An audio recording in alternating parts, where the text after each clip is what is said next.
You know that moment when the neighborhood busybody dials 911 because your kids are having too much fun? Yeah. That's exactly how my summer started. 1 minute.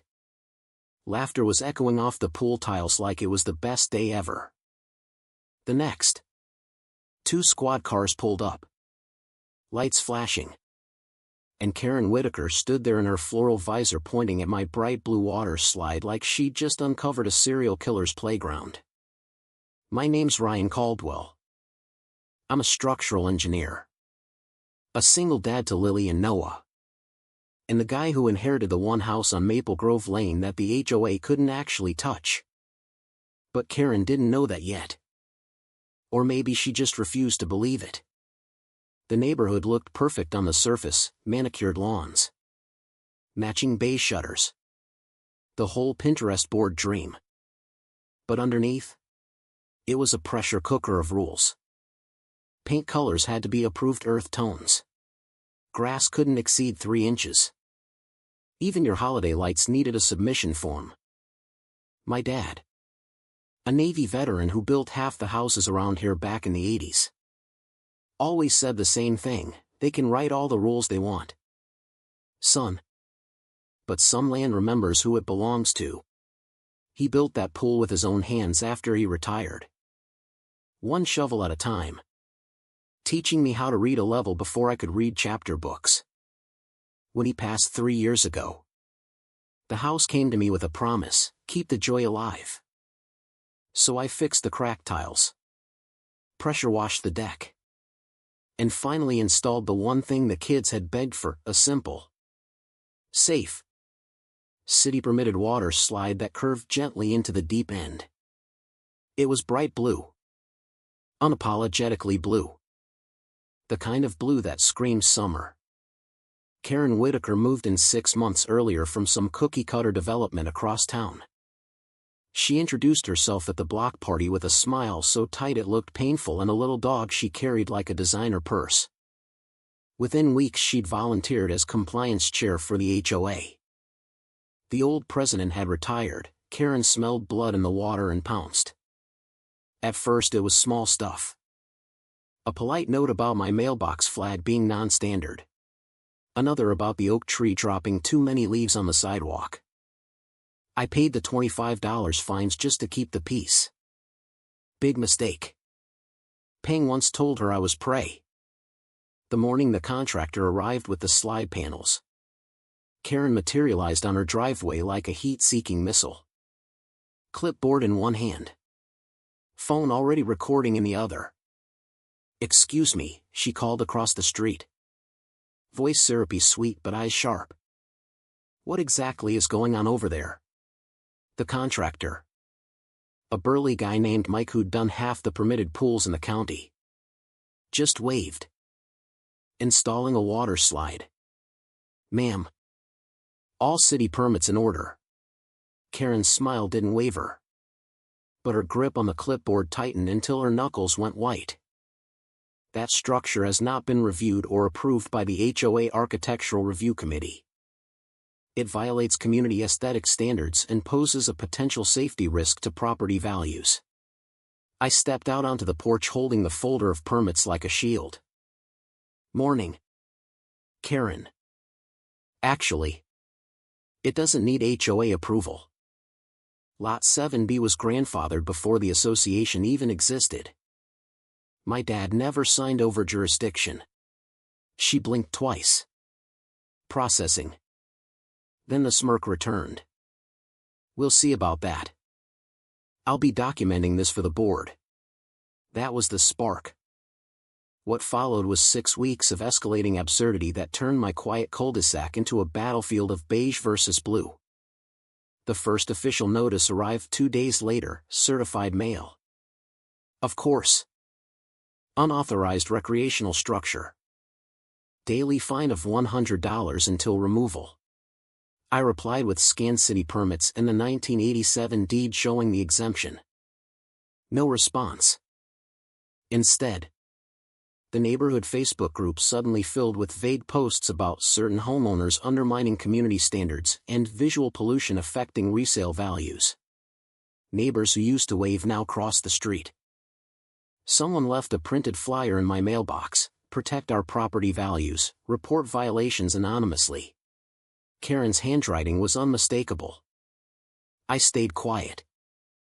I smiled at the grocery store. I waved when she power walked past with her little dog. But every night I backed up the security footage, time-stamped her emails, and added to the growing digital folder labeled simply Karen. She escalated beautifully. First came the safety inspection. She convinced the board to hire a private inspector who showed up unannounced wearing a reflective vest like he was raiding a meth lab. He took one look at the fully permitted engineer stamped slide and shrugged. "Looks good to me." Karen's face when he said that? Priceless. Like someone had told her the earth was flat. Then the noise complaint started. Sheriff's deputies knocking at 7:15 p.m. because children screaming constituted a disturbance. The same deputy came 3 times in 1 week. On the 3rd visit he pulled me aside and muttered, "Off the record? This is the dumbest call I've taken all month." I started recording every interaction.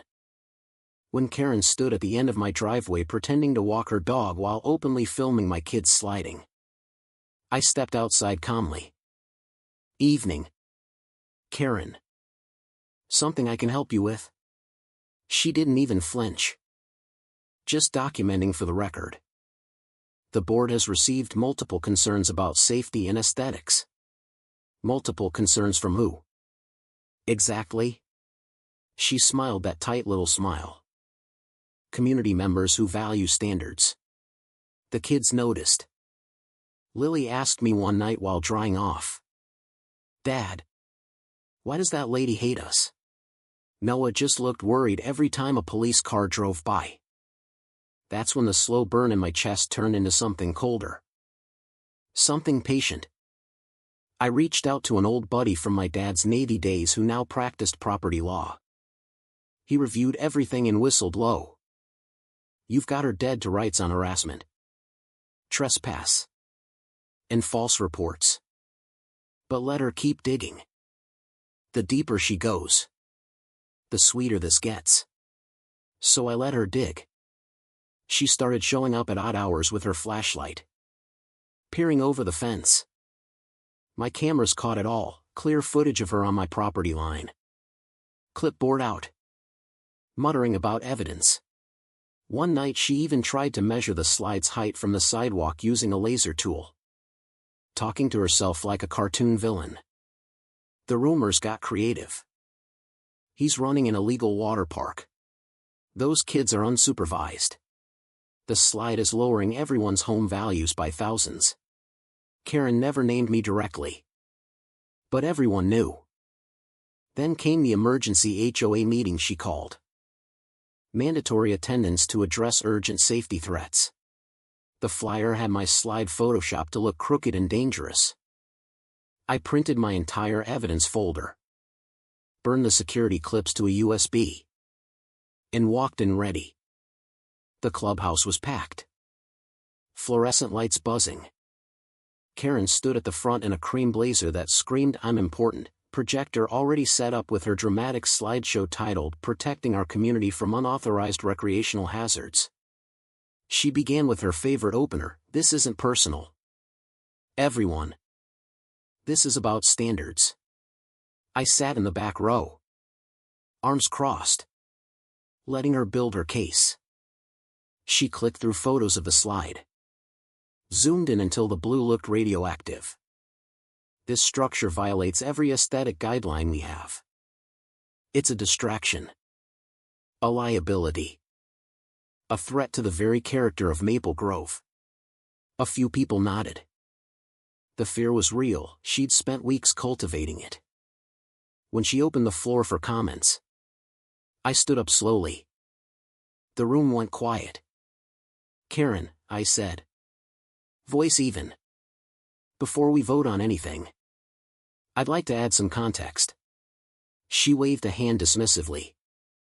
"Mr. Caldwell, this meeting is for board-approved presentations only.